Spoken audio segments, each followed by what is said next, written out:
Hi, I'm Bob, And I'm Sherry. and this is mostly politics with Bob and Sherry.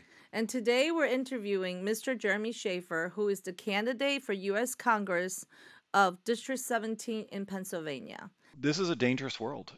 We see that right now with what's going on in Ukraine. When you have authoritarian dictators out there, when they sense weakness on the part of countries like the United States, then they take advantage of that. If you go back to what happened in Afghanistan and the debacle that ensued with a failed pullout and policy in Afghanistan under President Biden, the dictators around the world sense an opportunity to take advantage of that.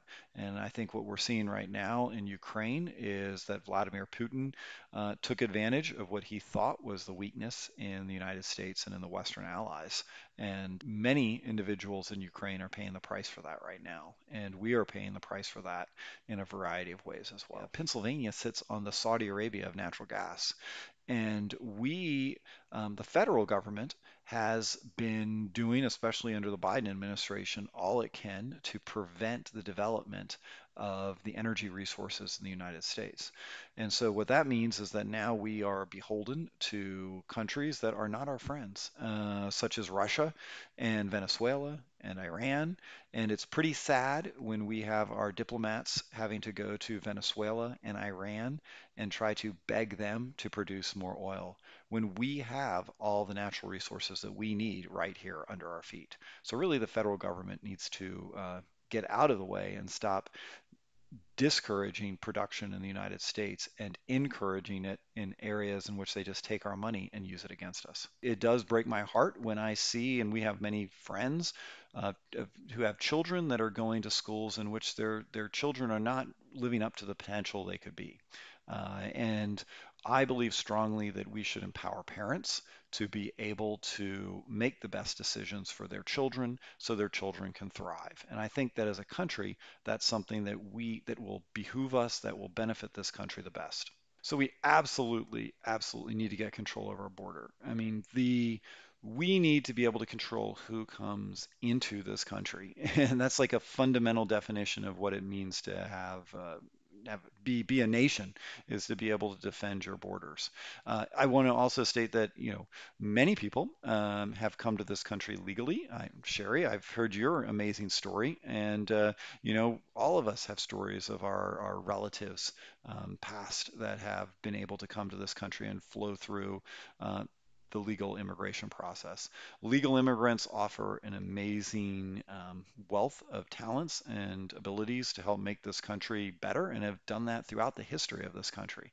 But people absolutely need to follow the legal mechanism of coming in, and we need to be able to enforce the laws on the books. What we have seen, especially under the Biden administration, is that they're not enforcing the laws that we have, and they're just simply letting people into this country. When people from all over the world see that they're able to come here and get into this country illegally, it creates an incentive for more people to come. And that's what we're reaping right now. People have seen that our laws are not being enforced, and they're being encouraged then to come here illegally. So, as a United States Congress member, I would vote for strong border controls, for a strong immigration system that would allow us to actually enforce our immigration. We absolutely need to have a strong military. That military needs to help defend our national interests.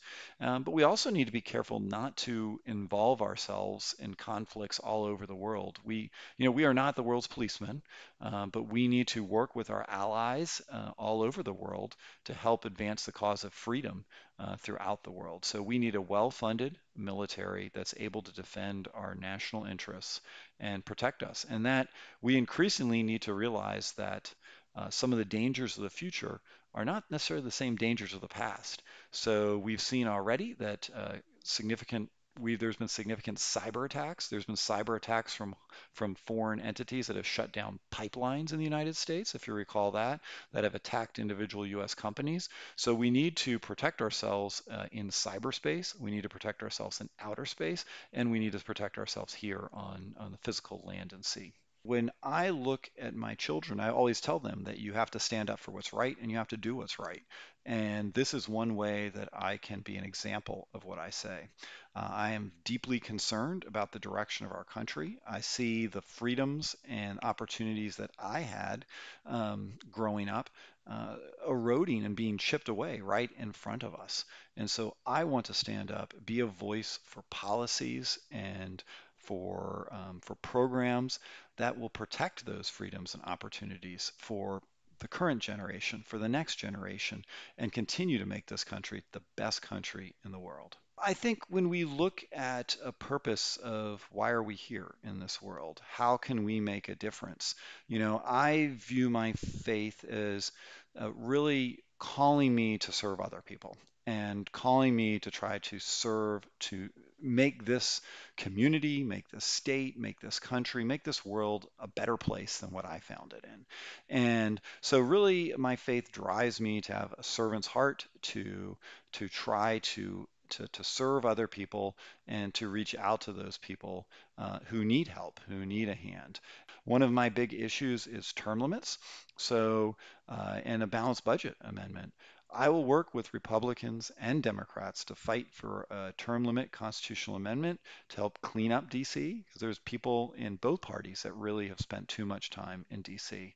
And I'll work for a balanced budget amendment. It is an immoral and national security issue that this country has racked up $30 trillion of debt. And that is a threat to our current prosperity and the future prosperity of generations to come. So we need to look at the entire supply chain from top to bottom and understand that if key parts of that supply chain were to be cut off, whether it's entire countries or entire trade routes, what effect would that have on the products and goods and services that we're able to have here in the United States? For those that are national security issues, we need to provide an incentive and structure through legislation and through executive policies that will bring those jobs back here to the United States and production facilities so that we have a resilient capability to be able to not be dependent on areas that might be hostile to us.